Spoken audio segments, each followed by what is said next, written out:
इस समय हम दिल्ली के चांदनी चौक में खड़े हैं। आप हमारे पीछे देख सकते हैं कि तमाम लगभग 150 से 200 दुकानें इस समय धुआं धुआं कर करके जल के राख हो चुकी हैं। इस आग की वजह जो है वो शॉर्ट सर्किट बताई जा रही है। परसों रात में ये शॉर्ट सर्किट हुई थी और लगभग इस आग से 300 से 400 करोड़ रुपए के नुकसान होने का अंदाज़ा लगाया जा रहा है। यहाँ के जो व्यापारी हैं वो इस बात को स्वीकार कर रहे हैं कि शॉर्ट सर्किट से ये आग लगी है और 3 से 400 करोड़ रुपए का नुकसान होता दिखाई दे रहा है। आप देख सकते हैं हमारे सामने दुकानें जो है वो 150 से 200 की तादाद में है। छोटी बड़ी दोनों दुकानें मिला लें तो 150 से 200 दुकानें हैं।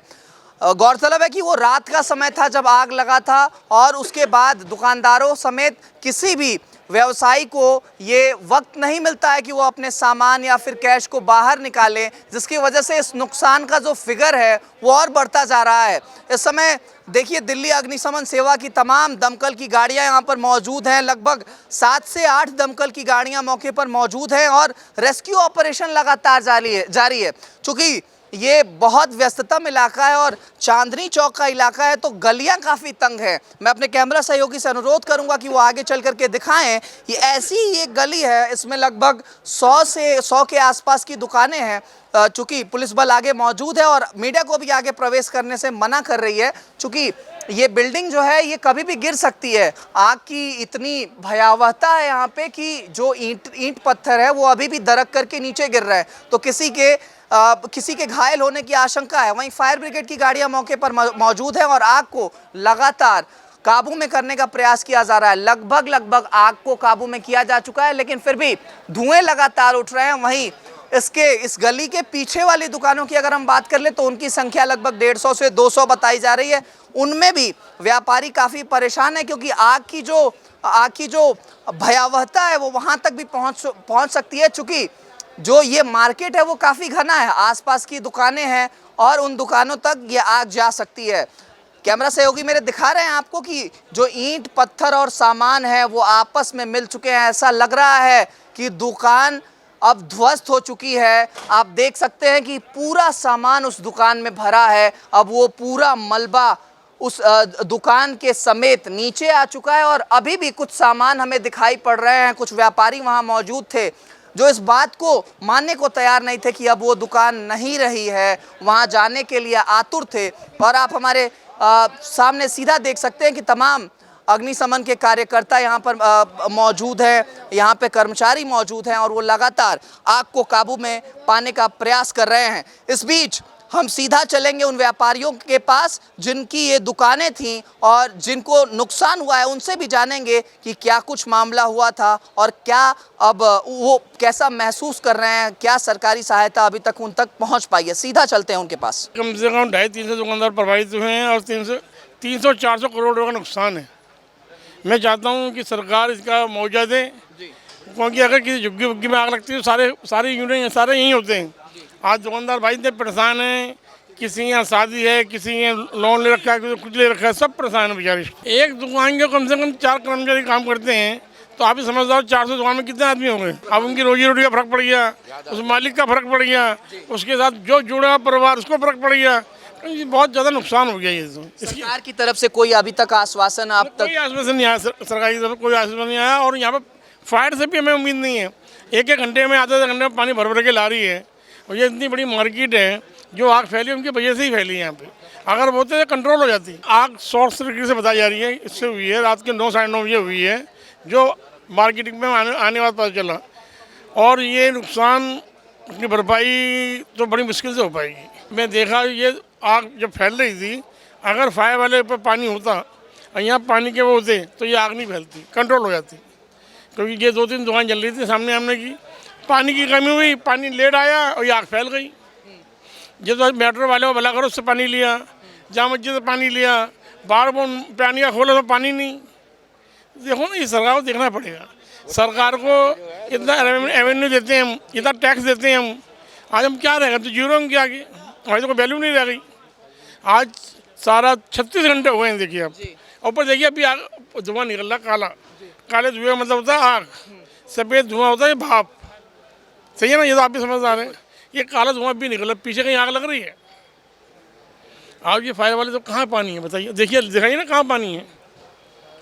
आप भी यहीं के दुकानदार हैं, तो क्या क्या लग रहा है कि किस अव्यवस्था के कारण ये आग लगी? बड़ा मेन कारण रहा है कि यहाँ पे जितने भी ट्रैप लगे हुए थे ना, पहले वो वर्किंग में थे। आज उन जब से केजरीवाल ने सौंदर्यकरण करा है ना, वो वर्किंग सारी उनकी ख़त्म कर दी, उनमें पानी बिल्कुल नहीं था। पानी की कमी की वजह से आग एक गाड़ी भर के आती थी, 15 मिनट में 25,000 लीटर पानी ख़त्म हो जाता था। उसके बाद जब तक दूसरी गाड़ी आती थी तब तक आग भड़क जाती थी और आग बराबर बढ़ती चली गई। बहुत से दुकानदार बिल्कुल बर्बाद हो गए, जो कि दोबारा बेचारे खड़े नहीं हो सकेंगे। मेन सबसे बड़ी प्रॉब्लम उन लोगों के लिए है, और अभी पता नहीं कब तक ये बनेगा और क्या होगा। ये समस्या बहुत बड़ी खड़ी हो गई है। उसका मेन कारण जो है एडमिनिस्ट्रेशन है। कॉरपोरेशन ने कभी कोई यहाँ पर इंटरेस्ट नहीं लिया, कभी आज तक नहीं आए। कोई यहाँ का MP MLA नहीं आया। MP BJP का है, MLA आम आदमी पार्टी का है। कभी किसी ने आकर के कोई सूद नहीं ली, बस आकर के बातें करके चले जाते हैं। मेन कारण पानी की प्रॉब्लम रही, जिसकी वजह से आग अभी तक लगी हुई है और आज तीसरा दिन है। किसी नेता का अब तक यहाँ पे दौरा नहीं हुआ है? नहीं, आज सुबह LG वगैरह आए थे, DCP साहब वगैरह आए थे। दिल्ली पुलिस का बड़ा सहयोग है। दिल्ली पुलिस वाले बहुत हेल्प कर रहे हैं, बेचारे पूरी ड्यूटी दे रहे हैं यहाँ पर। दिल्ली पुलिस की बहुत हेल्प है, बाकी किसी की नहीं है। सरकार की तरफ से अभी तक आपको कोई आश्वासन या फिर कोई? कुछ नहीं, बल्कि उन्होंने तो कह दिया कि यहाँ पे सीलिंग करने के ऑर्डर तक के सुनने में आ रहा है कि हो जाएंगे, जो बहुत ज़्यादा दुकानदारों के लिए खतरनाक होगा। उनकी रोजी रोटी का सवाल है, उनके साथ जितने आदमी जुड़े हुए हैं वो सब बेकार हो जाएंगे। तमाम दुकानदारों से हमारी और ऑफ द कैमरा बात हुई, वो रो रहे थे इस घटना को लेकर के। काफ़ी दुकानदारों के आंसू नहीं सूख रहे, जिनका नुकसान हुआ है, जिनका बहुत ज़्यादा नुकसान हुआ है, कैश तक जल गया, लोगों का बहुत ज़्यादा नुकसान हुआ है, उसकी भरपाई बहुत मुश्किल है। सरकार से एक मांग करनी हो तो क्या करेंगे आप? सरकार से मांग करने का कोई लाभ ही नहीं। आज तक सरकार ने कुछ किया है क्या व्यापारियों के लिए? सबसे बड़ा तो हमारे को जो GST का बोझ हम पे डाला हुआ है, हम उससे ही नहीं उबर पा रहे। उससे कुछ उबर पाएँ तो तब कोई बात कर सकते हैं हम। सरकार से हमें कोई वो उम्मीद नहीं है। BJP सरकार से तो बिल्कुल नहीं है, क्योंकि जब से मोदी ने GST लगाई है बिजनेस डाउन ही हुआ है, बड़ा नहीं है, बहुत ज़्यादा डाउन हुआ है। एक और व्यापारी हमारे साथ मौजूद है, उनसे भी बात कर लेते हैं। क्या नाम हुआ आपका, किस चीज़ का व्यापार यहाँ पे आप करते थे? सर, मेरा इलेक्ट्रॉनिक की दुकान है। मेरी सामने लाजपत राय मार्केट में है, ये भागीरथ पैलेस है। यहाँ पर आग लगी थी, ये अभी परसों रात को 9:30 बजे करीब। तो यहाँ पे जितने भी बेचारे व्यापारी हैं सब बहुत परेशान हैं, बहुत ज़्यादा दिक्कत में आ गए हैं। काफ़ी तगड़ी आग थी, 2 दिन से बुझाने की कोशिश कर रहे हैं, आग बुझी नहीं है अभी तक। अभी भी धुआं निकल रहा है यहाँ पे बिल्डिंगों में। तो जितने भी दुकानदार थे सारे बहुत घबराए हुए हैं, बहुत परेशान हैं। बाकी जो नुकसान हो गया वो तो हो ही गया। बाकी यहाँ तक अभी कोई नेता वगैरह कोई कुछ आया नहीं है। बाकी दिल्ली पुलिस का काफ़ी सहयोग है। दिल्ली पुलिस बेचारी 3 दिन से काफ़ी मेहनत कर रही है। पानी वाली गाड़ियाँ भी आई हैं काफ़ी, लेकिन आग पर अभी ढंग से काबू नहीं पाया। अभी भी धुआं निकल रहा है बिल्डिंगों में। रात को सुरक्षा में क्या चूक हुई होगी जिससे ये आग लगी? सर, सुरक्षा वाली बात तो ऐसी है कि उस टाइम तो सारे व्यापारी अपने घर चले जाते हैं, क्योंकि सर्दी का टाइम है, जल्दी दुकान बढ़ा के अपने घर चले जाते हैं। बाकी क्या हुआ क्या नहीं हुआ, दिल्ली पुलिस की इन्वेस्टिगेशन पूरी चल रही है। बाकी जो भी दिल्ली पुलिस बताएगी, अभी जो भी उनको मिलेगा क्या हुआ है क्या नहीं हुआ, वो दिल्ली पुलिस बताएगी। सर, इसके बारे में तो हम कुछ कह नहीं सकते। बाकी जो भी हुआ बहुत नुकसान हुआ, बहुत व्यापारी परेशान हुआ इस चीज़ से। सारे व्यापारी बेचारे रो रहे हैं, परेशान। देखो, जिसका नुकसान है वो तो नुकसान तो है ही सर। बस यही कहना चाहता हूँ सर मैं, बाकी सबको आना चाहिए। तो ये तमाम व्यापारी हमारे साथ मौजूद थे जो अपनी आप बीती सुना रहे थे। ऐसे भी व्यापारी हमारे साथ जुड़े जिनकी दुकानें जो है वो आग से प्रभावित तो नहीं हुई, लेकिन दूसरे रोज़ में हैं जो अब बंद हैं और जिनकी रोजी रोटी पे अब लाले पड़ चुके हैं। ऐसे तमाम व्यापारी आप देख सकते हैं कि पुलिस बैरिकेडिंग के पीछे भी मौजूद है। आप देख सकते हैं, मैं कैमरा सहयोगी से अनुरोध करूँगा दिखाएँ जूम करके कि वो अब पुलिस ने उनको रोक रखा है कि वो अपनी दुकानों में ना जाएँ। और ऐसे लोग, ऐसे कर्मचारी जो इन दुकानों में काम करते हैं, आसपास के लोग पुलिस बैरिकेडिंग के पीछे खड़े हैं जो इस आग के प्रभाव को देखना चाहते हैं। गौरतलब है कि अब इस आग को लेकर दिल्ली की राजनीति जो है वो भी गरमाएगी। चूंकि MCD के चुनाव नजदीक है, तो अब इस आग की जो तपन है वो MCD चुनावों में भी देखने को मिलेंगी। कैमरा पर्सन राजेश के साथ अमृत प्रकाश, नेटड्रिक न्यूज, दिल्ली। आप देख रहे हैं नेटड्रिक न्यूज, साहस सच कहने का।